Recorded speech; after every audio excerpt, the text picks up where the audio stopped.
పట్టుకోలేకపోతే ఆ భక్తి ఒక స్థాయిలో నిలబడిపోతుందంటే ఎప్పుడు కదిలాడు అసలు శ్రీ మహావిష్ణువు అంతటా వ్యాపించిన వాడు ఎప్పుడు నరసింహుడిగా మారిపోయాడు. అలా మారి వచ్చింది ఎప్పుడు వచ్చాడు?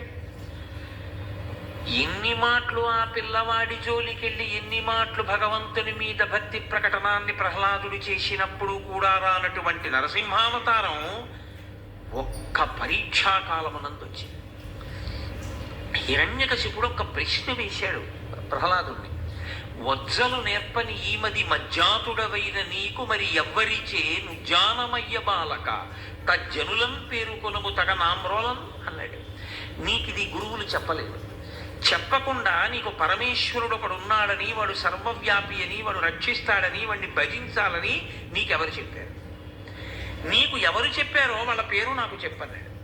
ఆయన అన్నాడు, అది చెప్పడానికి పేర్లు ఎందుకు నాన్న, ఈశ్వరానుగ్రహం ఉంటే అర్థమవుతుంది.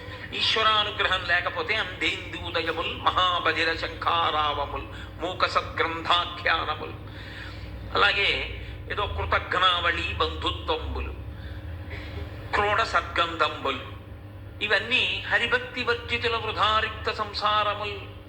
భక్తి లేనటువంటి వాడి జీవితం అలా ఉంటుంది. కాబట్టి నాన్న ఏదో పందిరికి సువాసన పెట్టినట్టు, కృతజ్ఞుడైన వాడు బంధువైనట్టు, యజ్ఞం అంతా అయిపోయి పూర్ణాహుతి కూడా అయిపోయిన తర్వాత అందులో హవిస్సు వేసినట్టు, ఇలాంటి పనులు ఎలా ఉంటాయో భక్తి లేకుండా బతికే వాళ్ళ జీవితం అలా ఉంటుంది నాన్న అన్నాడు.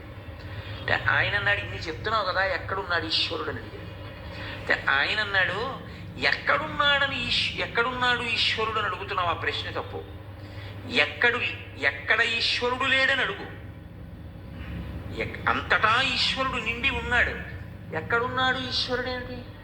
కాబట్టి ఆ ప్రశ్న లేదు అసలు. ఎక్కడ లేడు ఈశ్వరుడు అనవలసి ఉంటుంది అంతే ఎవరైనా.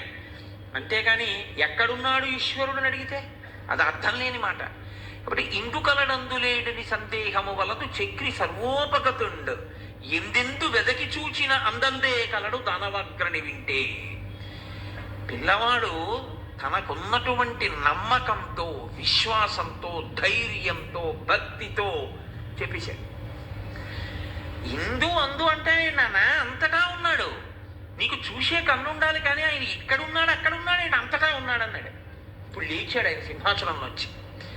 హరి సర్వాకృతులంకలండనచు ప్రహ్లాదిండు భాషింప సత్వరుడై ఎందును లేడనుచు దైత్యుండు సుతున్ తర్జింప శ్రీనరసింహాకృతి దాల్చనచ్యుతుడు నానాజంగమస్థావరోత్కర గర్భంబుల అన్ని దేశముల ఉద్దండ ప్రభావంబునన్నారు పోతనయ్య.